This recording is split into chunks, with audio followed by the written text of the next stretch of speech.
Notre média accompagne tous ceux qui se préparent, qui vivent ou qui ont vécu la mobilité internationale. Déjà plus de 2000 interviews disponibles sur françaisdanslemonde.fr. Je suis Gauthier Seyss et j'ai le plaisir de passer 10 minutes avec Cécile Lazartigue-Chartier. On va parler du retour en France. 10 minutes. Le podcast des Français dans le monde. françaisdanslemonde.fr. Quand on a vécu 27 ans sur le territoire nord-américain et qu'on revient chez nos amis bretons en France, parce que la Bretagne est en France, Cécile, eh bien, on découvre quelques petits pépins, quelques petites fatigues ici et là. Bonjour Cécile. Bonjour Gauthier, ravi d'être encore une fois avec toi. Alors je t'utilise dès que je peux, puisque tu es spécialiste d'interculturel, tu as eu l'occasion de prendre souvent la parole. Lorsque tu vivais au Canada, au Québec, tu as également souvent eu l'occasion d'intervenir. Et là, on se parlait il y a quelques jours de ton retour en France, et je me suis dit, oh là, il faut absolument que je l'interviewe, parce qu'on est dans un cas concret, c'est un sujet important, le retour en France, on le dit tout le temps. Tu veux bien qu'on commence par un petit résumé de ta vie, ça te va ? Tout à fait. Alors, tu nais à Paris, tu grandis à Montpellier, ensuite tu as envie de voir ailleurs, tu vas vivre 1 an en Italie, une expérience différente, 1 an aux Pays-Bas, avec ton conjoint, vous décidez ensuite, en pleine transition professionnelle, de partir quelque temps au Québec. Ces quelques temps vont se transformer en 27 années. Voilà, ça c'est le résumé de ta vie en quelques secondes, ça te va ? C'est super.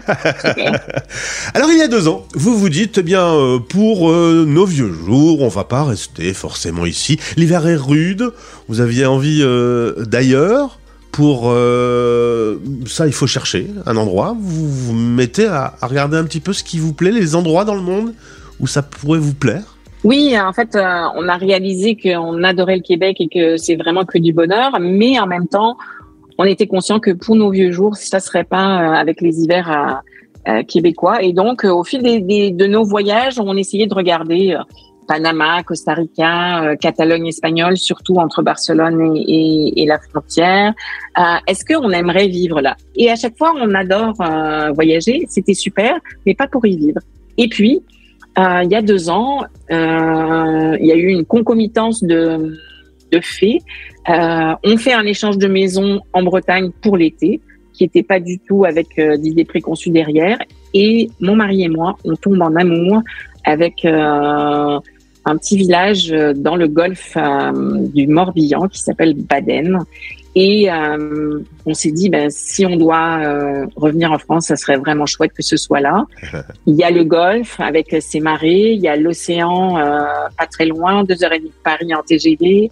Vannes qui bouge un peu, Nantes à 1h30 de voiture qui bouge beaucoup plus. Bref, la campagne et la mer, ça nous paraissait bien. Et puis nos filles maintenant sont, on va dire, leur port d'attache est en Europe toutes les deux. Donc on s'est dit, why not, peanut. Et puis quand on est rentré de ce voyage en Bretagne, on s'est dit, on enclenche le retour. Cécile, tombée en amour, je traduis pour nos auditeurs français, donc tu as un coup de foudre pour la Bretagne. Tu gardes encore beaucoup d'expressions et de petites tonalités. On doit te le dire tous les jours quand tu vas chercher ton pain ? Non, pas tellement. Non. C'est que ça. J'essaye de me fondre. C'est ça. J'utilise moins d'expressions idiomatiques québécoises. J'essaie de me fondre dans la masse. Alors, on reprend ce timing. Il y a 2 ans, vous prenez cette décision, vous cherchez, vous trouvez. Et puis ensuite, une fois que le lieu est là, on commence à rentrer dans le concret, puisque lorsque vous atterrissez en France en janvier 2024, vous avez dû, en amont, des petits détails, régler 27 ans de vie là-bas, vendre la maison, le chalet, la voiture, trouver quelqu'un pour récupérer des affaires dont tu n'auras plus besoin. Enfin, c'est toute une vie que tu dois laisser derrière toi. Alors, c'est un processus exigeant. Alors, on s'allège parce qu'il faut garder juste l'essentiel. Ça nous permet aussi, parce qu'on avait une très grande maison à Montréal, de passer à travers tout le passé, les boîtes avec les dessins d'enfants de 5 ans. Clairement, on va pas ramener ça. Donc, ça nous permet de faire le deuil, mais tranquillement. de donner, d'essayer de vendre ce qu'il y a à vendre, de s'alléger et aussi de choisir. Et ça, je pense qu'une charge mentale que j'avais pas envisagée dans ce retour en France, après tant d'années, c'était la charge mentale de choisir et de prendre des décisions tout le temps. Mmh. Alors, décision de qu'est-ce qu'on garde ou qu'est-ce qu'on vend ou qu'est-ce qu'on donne, mais aussi de penser que chaque acte qu'on pose pour le retour, que ce soit administratif, organisationnel ou même affectif, il y a des conséquences et que ces conséquences, il faut y penser avant de prendre la décision. Alors justement, le côté très concret et l'affectif, justement, c'est plein de derniers au revoir dans les derniers jours. Ça doit être moralement un petit peu dur d'aller voir sa voisine, par exemple, et lui dire au revoir pour la dernière fois. Alors moi, je suis très émotionnelle, donc c'était aussi une façon d'aller voir les gens que j'aimais et de leur dire qu'ils avaient été très importants pour moi. Et en fait d'être un peu plus émotive que d'habitude, mais finalement, et comme on avait du temps parce qu'on a mis plus d'1 an et demi pour faire ça, en fait on a mis 2 ans pour du moment où on a décidé, ça permet de prendre son temps et de faire petit à petit. Mais c'est très exigeant. Je me doute. Puis vous vous informez avec des conférences, des sites spécialisés, des pages web sur plein de détails, sur l'administratif, vous allez au consulat, il faut régler le problème de la banque, des impôts. Tu as l'impression que tu as beaucoup préparé, mais in fine, te voilà en Bretagne et tu rencontres quand même des problèmes. On a beau se préparer, on les prend en pleine tête quand même. Alors, je pense qu'il y a des points qui sont très différents. C'est-à-dire, on sait avec notre mental plein de choses. On a beau être extrêmement préparé et avoir du temps pour se préparer, ce qui est impératif à mon sens, pour rien oublier, pour pas se mettre dans des stress supplémentaires inappropriés. Il y a la réalité qui nous frappe de plein fouet. Par exemple, la façon d'agir des institutions, la dynamique institutionnelle française, que ce soit les banques, les administrations, la sécurité sociale, etc. C'est là que je réalise à quel point j'ai un aspect nord-américain. Moi, je suis très orientée. Il y a un problème, il y a une solution, donc travaillons sur la solution plutôt que se lamenter pendant 2 heures sur ce qui va pas.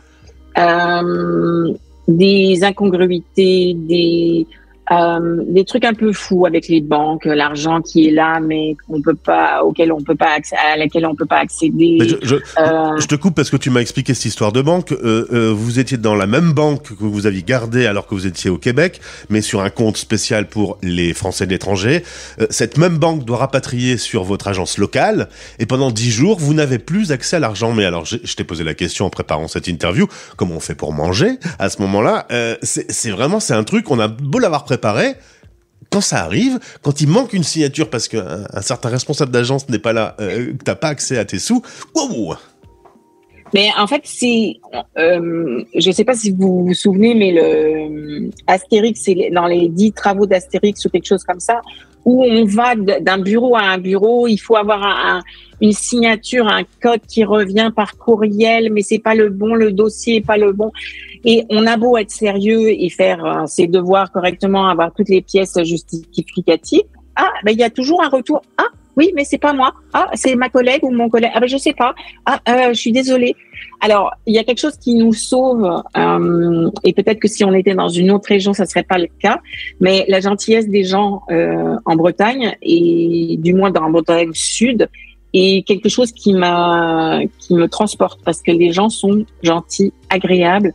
On n'a pas ce rapport de force que j'appréhendais. Et les gens se mettent en cadre pour vous aider s'il y a besoin. Ils sont souriants, ils sont accueillants. Donc, même au milieu des tourbillons et des situations kafkaïennes, les gens sont tellement gentils que on peut pas se fâcher contre eux. C'est pas qu'on a l'impression d'être laissé pour compte et que les gens se fichent de nous. C'est juste la structure, le paquebot institutionnel qui n'a pas de sens. Style, pour la Sécu, moi j'avais une carte vitale qui datait de la naissance de ma première fille à Montpellier à la veille de notre départ pour le Québec, donc ça fait 29 ans. Évidemment, elle était plus du tout d'actualité. Je m'en étais jamais servi.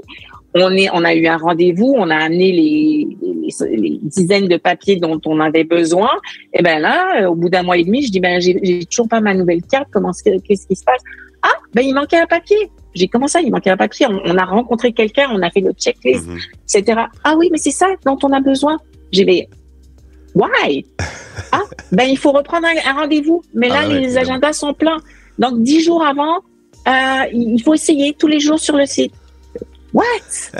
Donc, mais si tu dis why et what à la sécurité sociale, ils vont jamais pouvoir t'aider. Tu m'as dit. Mais les gens sont gentils. Mais les gens sont gentils, par contre. Tu m'as dit, il y a une fatigue de fond qui s'installe parce qu'en fait, on doit tout le temps prendre des décisions. Voilà, qu'est-ce qu'on fait? Il y a ce choix-là ou il y a ça. Il faut faire comme ci ou comme ça. Ça a telle conséquence sur les impôts, sur etc. Tu dois tout le temps prendre des décisions et ça fatigue le quotidien? Oui, parce qu'en fait, souvent, dans notre vie normale, on a des ancrages, on sait ce qu'il faut faire, où aller chercher l'info, où aller chercher ceci ou cela, que ce soit administrativement ou que ce soit concrètement. Dans quel magasin? Alors, dans quel magasin je vais chercher ça? Moi, je me disais, on doit acheter des enveloppes. On achète des enveloppes dans quel magasin? Alors, je vais pas aller au grand Carrefour à l'autre bout du monde pour ça.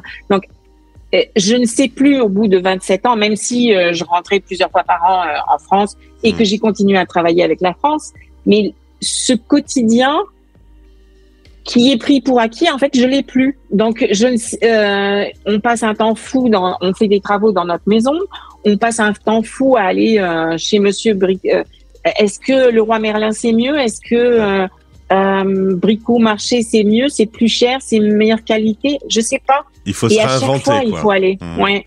Et dernière petite chose assez intéressante, 30 ans de vie nord-américaine, tu reviens en Europe et d'un coup tu te rends compte qu'on vit pas au quotidien complètement pareil, notamment la bulle perso. On a parlé beaucoup pendant la Covid de la distanciation sociale.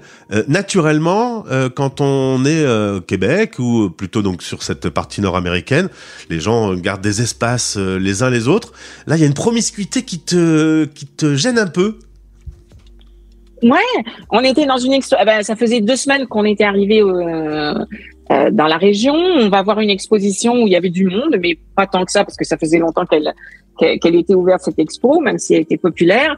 Et c'était Gengis Khan et l'influence des Mongols dans le monde. C'était passionnant. Et en fait, je trouvais que les gens étaient trop proches de moi pendant l'exposition, que ça me soufflait dans le cou. Et c'était...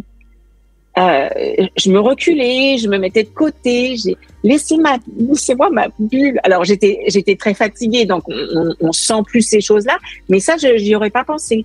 Et puis aussi un truc auquel j'avais peu pensé, ça c'est vraiment des codes culturels, c'est le machisme complètement inconscient. C'est-à-dire que puisqu'on prend des décisions pour les travaux, par exemple pour la maison, et qu'on intervient, on interagit avec beaucoup d'artisans, on interagit beaucoup avec des commerciaux qui essayent de nous expliquer plein de choses, les panneaux solaires, la terrasse, la cuisine. Eh bien, j'ai trouvé que oui, dans ces interactions-là, les hommes parlaient beaucoup à mon mari, alors que je suis très très décisionnaire là-dedans, à 50%, ou alors étaient gentils. Alors, madame, qu'est-ce qui vous ferait plaisir? Non, ça me fait pas plaisir là. Vous ne m'infantilisez pas, ou alors ne soyez pas ultra charmant avec moi, il n'y a pas lieu d'être. Dernière chose, Cécile, ça fait quelques mois maintenant que vous vivez en Bretagne. Est-ce que vous arrivez un peu au bout de ce retour en France? Est-ce que vous avez résolu globalement tous les petits problèmes et que vous commencez à vous installer dans votre nouvelle vie? Est-ce qu'il faut au moins 6 mois pour y arriver? Alors moi je dirais, et ça c'est très connu dans la courbe d'intégration, même quand on revient, il faut 2 ans.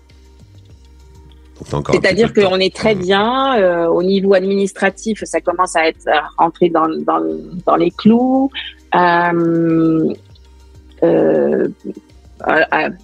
Détail drôle, on était à Saint-Malo pour le festival Étonnant Voyageur parce que je faisais un article là-dessus.